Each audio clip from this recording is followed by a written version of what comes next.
नमस्कार साथियों, स्वागत है आप सभी का एक बार फिर से जीएस फाउंडेशन यूट्यूब चैनल पर। इंडियन ज्योग्राफी यानी भारत का भूगोल काफ़ी इंपॉर्टेंट टॉपिक है अगर आप किसी भी कम्पिटिटिव एग्जाम की तैयारी कर रहे हो। तो वे सभी क्वेश्चन जो एग्जाम में पूछे जाते हैं 1000 प्रश्नोत्तरी की सीरीज में आपको देखने को मिलेगा। तो वीडियो को स्टार्टिंग से लेकर अंत तक पूरा देखिएगा। आज हम लोग करने वाले हैं सीरीज नंबर 30। इससे पहले 29 सीरीज के माध्यम से हम लोगों ने 725 प्रश्नों को कवर कर लिया है। यदि आपने उन वीडियो को नहीं देखा है तो मेरे प्लेलिस्ट में जाकर देख सकते हैं या फिर लिंक डिस्क्रिप्शन में दे रखा है, आप वहां पर जाकर देख सकते हैं। यदि आपको इस वीडियो का पीडीएफ चाहिए तो इसका भी लिंक डिस्क्रिप्शन में दे रखा है। इसके लिए आप मेरा टेलीग्राम चैनल भी ज्वाइन कर सकते हैं, इसका भी लिंक डिस्क्रिप्शन में दे रखा है। तो चलिए दोस्तों, आज के सेशन की शुरुआत कर लेते हैं। लेकिन सेशन में जाने से पहले एक बार फिर से रिक्वेस्ट है कि लिंक को कॉपी कीजिए और दोस्तों के साथ शेयर कर दीजिए। ठीक है, चलिए शुरुआत करते हैं आज के सेशन की। पहला सवाल आपकी स्क्रीन पर क्या कहता है? कहता है कि न्यू मूर द्वीप कहाँ स्थित है? न्यू मूर द्वीप कहाँ पर स्थित है? Answer is option number C, Bengal की खाड़ी में स्थित है। न्यू मूर द्वीप कहाँ पर स्थित है? बंगाल की खाड़ी में स्थित है, बे ऑफ बंगाल में स्थित है। बे ऑफ बंगाल में स्थित है। और यह द्वीप जो है हरिभंगा नदी के मुहाने पर है। किस नदी के मुहाने पर है? हरिभंगा नदी के मुहाने पर है। हरिभंगा नदी के मुहाने पर है और गंगा ब्रह्मपुत्र डेल्टा के तट पर स्थित है। इसे साउथ तलपट्टी के रूप में जाना जाता है। इसे साउथ तलपट्टी के रूप में जाना जाता है। इसे साउथ तलपट्टी के रूप में जाना जाता है। और ये द्वीप जो है, यदि आपसे पूछ लिया जाए किस चक्रवात के बाद उभर कर सामने आया था, याद कर लीजिएगा, इंपॉर्टेंट फैक्टर रहेगा भोला चक्रवात जो कि 1970 में आया था। इसके बाद यह द्वीप जो है उभर कर सामने आया था। क्लियर? चलिए अगला सवाल हम लोग कर लेते हैं। अगला सवाल है क्वेश्चन नंबर 727। कहता है कि चीन के साथ किन किन राज्यों या केंद्र शासित प्रदेशों की सीमा लगती है? Ladakh, Sikkim, Arunachal Pradesh, Himachal Pradesh. Option number D is the correct answer. 1, 2, 3, 4 ये सभी राज्यों की सीमाएं चीन के साथ लगती है।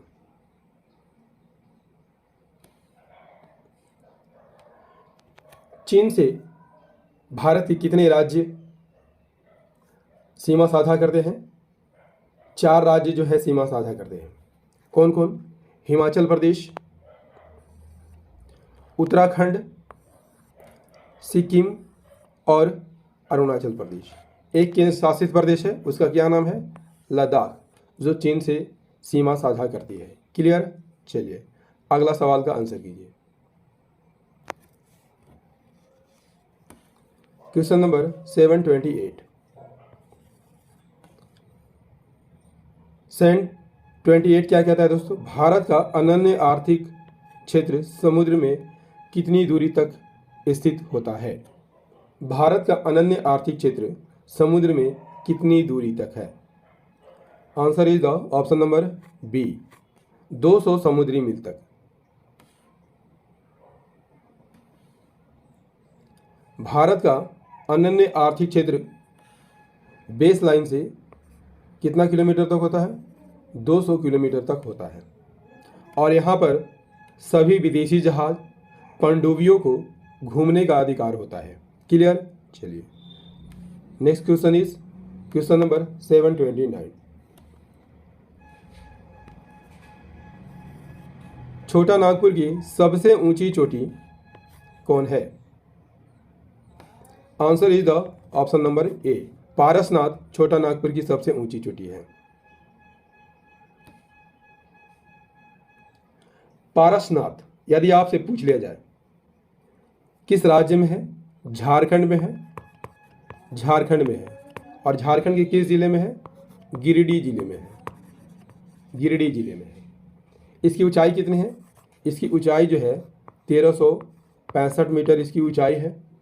और छोटा नागपुर के पूर्वी पठार पर स्थित है।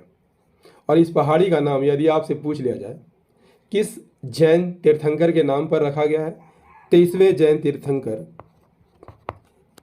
पार्श्वनाथ के नाम पर रखा गया है।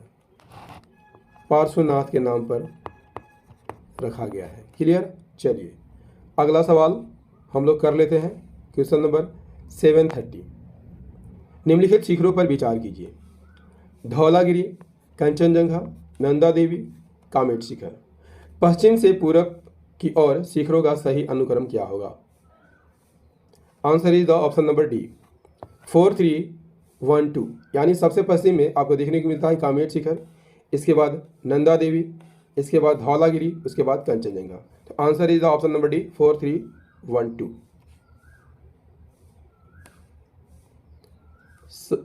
सबसे पहले हम बात करते हैं कामेट शिखर की।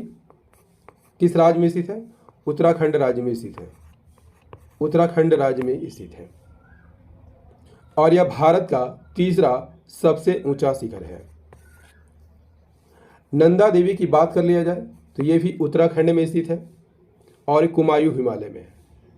भारत की दूसरी सबसे ऊंची चोटी है और विश्व की बात कर लिया जाए तो 23वें नंबर की सबसे ऊंची चोटी है नंदा देवी। यह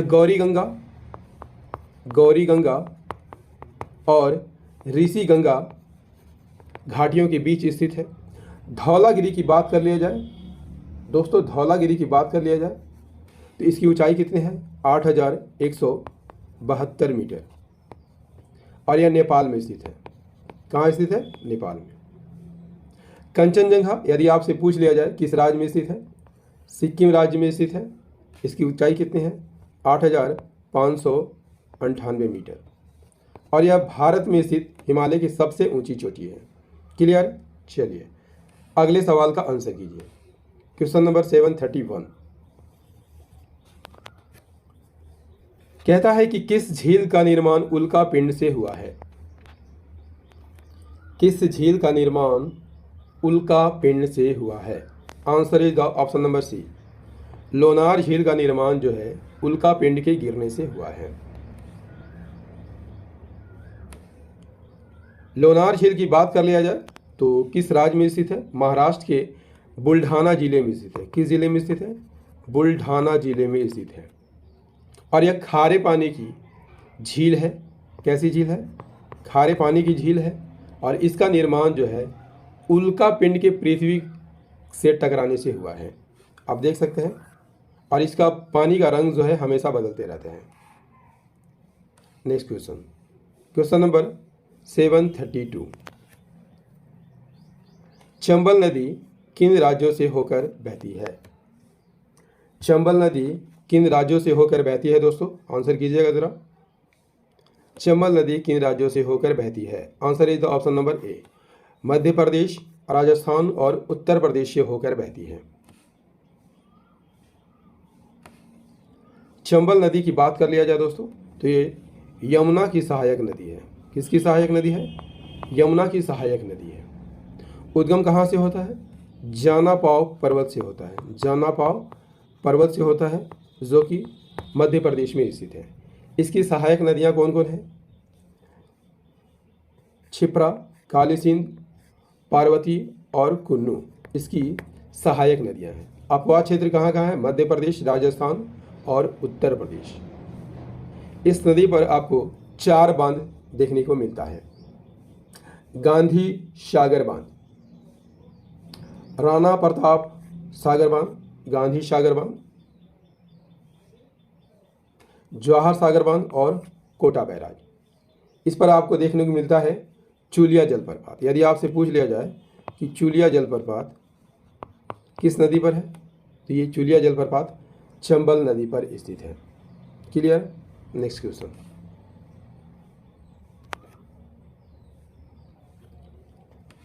क्वेश्चन नंबर 733 यहाँ मुख्य नदियाँ और उसकी सहायक नदियों का युग्म दिया गया है। यहाँ पर आपको गलत जोड़े का दिखाना है। तो गोदावरी की सहायक नदियाँ पूर्णा बिल्कुल सही मिलान है। भीमा कृष्णा की सहायक नदी है, ये भी सही मिलान है। पार्वती चंबल की सहायक नदी है, ये भी मिलान यहाँ पर सही है। जबकि वेनगंगा गोदावरी की सहायक नदी है। किसकी सहायक नदी है? गोदावरी की सहायक नदी है, गंगा की सहायक नदी नहीं है। तो option number A is the correct answer. Godavari की सहायक नदी कौन है? वेनगंगा। वेनगंगा जो है गोदावरी की सहायक नदी है। गोदावरी की अन्य सहायक नदियों की बात कर लिया जाए दोस्तों तो दूधना, पैनगंगा, इंद्रावती, मगरी, सेलूरी, मांजरा नदी जो कि गोदावरी नदी में दाएं ओर से मिलती है, और इसी नदी पर आपको देखने को मिलता है निजाम सागर बांध। क्लियर? चलिए नेक्स्ट क्वेश्चन इज 734। कहता है कि निम्नलिखित नदियों में से कौन सी नदी गंगा के बाएं किनारे पर नहीं मिलती है? गंगा में बाएं किनारे पर कौन सी नदी नहीं मिलती है? Answer is the option number C, Yamuna नदी जो है गंगा में दाएं किनारे से मिलती है, न कि बाएं किनारे से। तो option number C is the correct answer. Ganga नदी में बाएं ओर से मिलने वाली नदियां कौन कौन है? रामगंगा, गोमती, घाघरा, गंडक, कोसी, महानंदा, ये सभी नदियां जो है गंगा में बाईं ओर से मिलती हैं। जबकि यमुना जो है दाईं ओर से मिलने वाली नदी है। चंबल, सिंध, बेतवा, केन, ये सभी जो है यमुना की सहायक नदी है और दाईं ओर से गंगा में मिलती है। क्लियर? चलिए next question is question number 735। सर्वाधिक टीकवुड यानी सागवान की लकड़ी कहाँ पाई जाती है? Answer is the option number C, Madhya Pradesh में पाई जाती है। सागवान की बात कर लिया जाए तो ये द्विबीजपत्री पेड़ है, यानी इसका बीज जो है द्विबीजपत्री है और यह हरा भरा रहने वाला पौधा है। सागवान का ब्रिज जो है की लंबाई कितनी होती है? सागवान के ब्रिज की लंबाई कितनी होती है? 80 से 100 फुट लंबी होती है। इसकी लकड़ी कैसी होती है? हल्की होती है, मजबूत होती है, और इसकी लकड़ी जो है काफ़ी समय तक चलती है। इसके पत्ते जो है काफ़ी बड़े बड़े होते हैं। सागवान का वनस्पतिक नाम यदि आपसे पूछ लिया क्या क्या नाम है? टेक्टोना ग्रैंडिस, जो कि इम्पोर्टेंट फैक्ट रहेगा आपके एग्जाम के दृष्टिकोण से। Next question is question number 736। काली मिर्च का सबसे बड़ा उत्पादक राज्य निम्न में से कौन सा है? काली मिर्च का सबसे बड़ा उत्पादक राज्य कौन है? Answer is the option number B, Kerala जो है काली मिर्च का सबसे बड़ा उत्पादक है। काली मिर्च यदि आपसे पूछ लिया जाए किस कुल का पौधा है? पिपली कुल का पौधा है। पिपली कुल का पौधा है। Next question, question number 737। निम्नलिखित में से किस मिट्टी का नाम रेगुर है? काफी इंपॉर्टेंट सवाल है दोस्तों, आंसर कीजिएगा जरा। किस मिट्टी का नाम रेगुर है? Answer is the option number C, काली मिट्टी का नाम रेगुर है। काली मिट्टी की बात कर लिया जाए दोस्तों तो इसे अंतर्राष्ट्रीय स्तर पर किस नाम से जाना जाता है? चेरनोजम के नाम से जाना जाता है। किस नाम से जाना जाता है?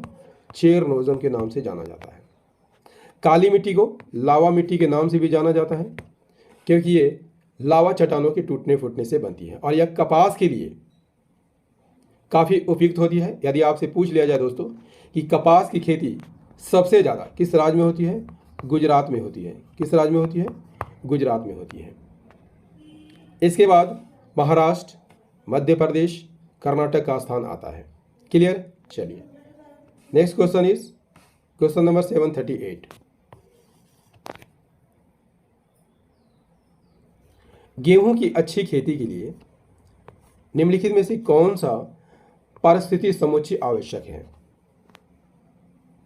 गेहूं की खेती के लिए कौन सा पारिस्थितिक समुच्चय आवश्यक है? Answer is the option number ए, इसके लिए मध्यम ताप और मध्यम वर्षा जरूरत होती है। तो answer is the option number ए, मध्यम ताप और मध्यम वर्षा।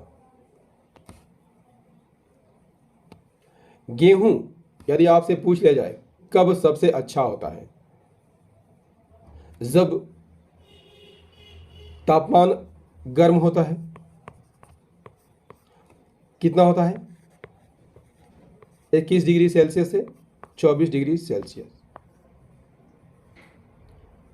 गेहूं को अधिक धूप की आवश्यकता होती है, कब होती है, जब इसमें दाने भरने लगते हैं। वर्षा की कितनी मात्रा इसके लिए आवश्यक होता है, 75 सेंटीमीटर से 100 सेंटीमीटर। क्लियर। अगले सवाल की ओर बढ़ते हैं। क्वेश्चन नंबर 739, भारत का कौन सा राज्य पटसन के लिए अधिक प्रसिद्ध है। भारत का कौन सा राज्य है जो पटसन के लिए अधिक प्रसिद्ध है। Answer is the option number A, Paschim Bangal जो है पटसन के लिए सबसे ज़्यादा प्रसिद्ध है। पटसन की बात कर लिया जाए दोस्तों, तो ये रेशेदार पौधा होता है, रेशेदार पौधा होता है और ये द्विबीजपत्री पौधा होता है। इसका तना कैसा होता है, पतला होता है और बेलनाकार होता है। पतला होता है और कैसा होता है, बेलनाकार होता है। इसके तने जो है, इसके तने से पत्तियां अलग कर ली जाती है और पानी में गट्ठर बनाकर सड़ने के लिए डाल दिया जाता है। इसके बाद क्या होता है, रेशे को पौधे से अलग कर लिया जाता है और इस रेशे से क्या क्या बनते हैं, आपको बोरे, दरी, तंबू, तिरपाल, टाट रस्सियाँ, कपड़े और कागज़ बनते हैं। क्लियर। चलिए अगले सवाल का आंसर कीजिए। क्वेश्चन नंबर 740 कहता है कि भारत में प्रमुख गेहूं उत्पादन करने वाले राज्य कौन कौन से हैं। Answer is the option number A, Uttar Pradesh, इसके बाद पंजाब, उसके बाद Haryana.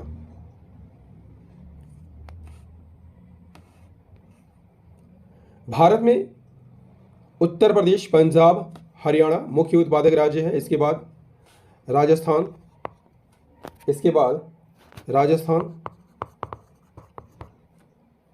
Madhya Pradesh,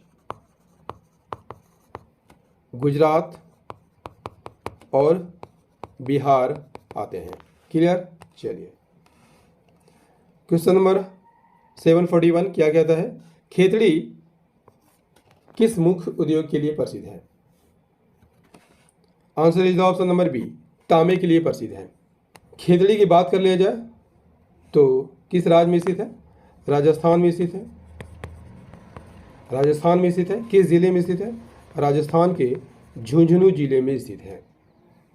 next question, question number 742, सूची 1 को सूची 2 से सुमेलित कीजिए और नीचे दिए गए कूट से सही उत्तर का चयन कीजिए। तो ऑप्शन नंबर ए, विशाखापट्टनम किसके निर्माण के लिए प्रसिद्ध है, पोत निर्माण के लिए प्रसिद्ध है। मुरी एल्युमिनियम उद्योग के लिए प्रसिद्ध है। गुड़गांव की बात कर लिया जाए तो यहाँ पर मोटर गाड़ियाँ बनती है। पनकी उर्वरक के लिए प्रसिद्ध है। Answer is the 2413, 2413, option number D is the correct answer. Next question is question number 743, दाचीग्राम अभयारण्य भारत के किस राज्य में है। दाचीग्राम अभयारण्य भारत के किस राज्य में है। Answer is the option number ए, जम्मू कश्मीर में स्थित है। किस जिले में स्थित है, जम्मू कश्मीर के श्रीनगर जिले में स्थित है और यह डल झील के पूरब में स्थित है। इसका क्षेत्रफल कितना है, 141 वर्ग किलोमीटर। इसे राष्ट्रीय उद्यान का दर्जा किस वर्ष दिया गया था, 1981 में इसे राष्ट्रीय उद्यान का दर्जा दिया गया था। 744 कहता है कि भारतीय विमानपत्तन प्राधिकरण का गठन किस वर्ष किया गया था। भारतीय विमानपत्तन प्राधिकरण का गठन कब किया गया था? Answer is the option number A, अप्रैल 1995 में किया गया था। यदि आपसे पूछ लिया जाए दोस्तों कि विमानपत्तन प्राधिकरण किस मंत्रालय के अंतर्गत यह कार्य करता है? नागर विमान मंत्रालय के अंतर्गत यह कार्य करता है। मुख्यालय कहाँ है? नई दिल्ली में इसका मुख्यालय है। इसका मुख्यालय कहाँ है? नई दिल्ली में है। और इसकी स्थापना कब हुई थी? 1 अप्रैल 1995 में। Next question is question number 745। Bharat में भाप के इंजन का निर्माण कब बंद हो गया था? भारत में भाप के इंजन का निर्माण कब बंद हो गया था? Answer is the option number D, 1971 में जो है भाप के इंजन का निर्माण भारत में बंद हो गया था। भाप के इंजन की बात कर लिया जाए तो कब स्टार्ट हुआ था? 1765 में इसकी शुरुआत हुई थी। किसने बनाया था? जेम्स वाट ने बनाया था। जेम्स वाट ने इसे बनाया था। और यह जेम्स वाट जो थे ब्रिटेन के इंजीनियर थे। कहाँ के इंजीनियर थे? ब्रिटेन के इंजीनियर थे। क्लियर? चलिए next question is question number 746 का आंसर कीजिए दोस्तों। निम्नलिखित में से किसे भविष्य का ईंधन कहा जाता है? भविष्य का ईंधन किसे कहा जाता है? Answer is option number C, hydrogen को भविष्य का ईंधन कहा जाता है। हाइड्रोजन की बात कर लिया जाए दोस्तों तो इसकी खोज किसने की थी? हेनरी क्वेंडिस ने की थी। किसने की थी? हेनरी क्वेंडिस ने की थी। हेनरी क्वेंडिस ने की थी। इसके 3 समस्थानिक हैं। कौन कौन? प्रोटियम, ड्यूटेरियम और ट्रिटियम। इसके 3 समस्थानिक हैं।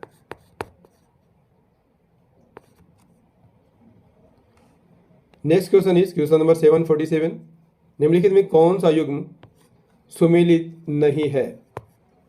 हरित क्रांति खाद्यान्न से संबंधित है, बिल्कुल सही सुमेलित है। पीली क्रांति तिलहन से संबंधित है, बिल्कुल सही कथन है। नीली क्रांति मत्स्य उत्पादन से संबंधित है, जबकि भूरी क्रांति जो है उर्वरक से संबंधित है। तो कौन सुमेलित है? Option number D. Next question is question number 748। झूमिंग प्रकार की कृषि कहाँ पर की जाती है? हिमालय की पहाड़ियों पर, पूर्वोत्तर राज्यों में, नीलगिरी की पहाड़ियों पर, महाराष्ट्र में कोंकण तट पर। Answer is the option number B, पूर्वोत्तर राज्यों में। झूम की कृषि की बात कर लिया जाए दोस्तों तो ये आदिम जनजातियों में प्रचलित है। किन जनजातियों में प्रचलित है? आदिम जनजातियों में प्रचलित है। इसमें क्या होता है? वृक्षों और झाड़ियों को पहले क्या किया जाता है? काट कर जला दिया जाता है और साफ की गई भूमि को हल से जुताई करके उसमें बीज बो दिया जाता है। कुछ वर्षों तक मिट्टी में उर्वरता विद्यमान रहती है। इसके बाद क्या होता है? आदिवासी जो है इन जमीन को छोड़कर, जब उर्वरता समाप्त हो जाती है तो छोड़कर अगले जगह पर खेती करने चल जाते हैं। इसी को क्या कहा जाता है? झूम की कृषि कहा जाता है। Question number 749। निम्नलिखित में से किस राज्य में सामान्यतः लेटेराइट मिट्टी का विस्तार पाया जाता है?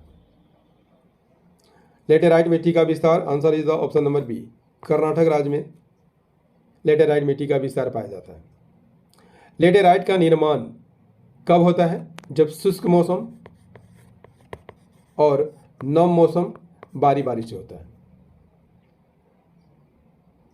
लेटेराइट चट्टानों के टूट फूट से यह बनती है। और कहाँ पर बनती है? चौरस भूमियों पर बनती है। चौरस भूमियों पर बनती है और इस मिट्टी में लोहा, एल्युमिनियम और चूना अधिक मात्रा में होता है। क्लियर? चलिए next question is question number 750। इस सेशन का अंतिम प्रश्न है दोस्तों। राजस्थान मध्य प्रदेश की संयुक्त परियोजना कौन सी है? राजस्थान और मध्य प्रदेश की संयुक्त परियोजना कौन सी है? Answer is the option number B, Chambal परियोजना। चंबल परियोजना की शुरुआत यदि आपसे पूछ लिया जाए दोस्तों कब हुई थी?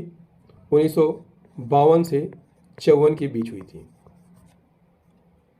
यह राजस्थान और मध्य प्रदेश की संयुक्त परियोजना है और इसमें दोनों के राज्य का हिस्सा 50-50% है। और इस परियोजना के तहत 3 बांध बनाए गए हैं, 5 विद्युत संयंत्र और एक बड़ा बैराज बनाए गए हैं। क्लियर दोस्तों, 1000 प्रश्नोत्तरी की सीरीज नंबर 30 आपको कैसा लगा कमेंट करके जरूर बताइएगा। यदि सेशन पसंद आया तो इसे लाइक कर दीजिएगा, दोस्तों के साथ शेयर कर दीजिएगा, और यदि आप भी इस चैनल पर नए हैं तो चैनल को सब्सक्राइब करके बेल आइकन को प्रेस जरूर कर लीजिएगा। मिलते हैं अगले सेशन में 1000 प्रश्नोत्तरी की सीरीज नंबर 31 में। तब तक के लिए जय हिंद, धन्यवाद।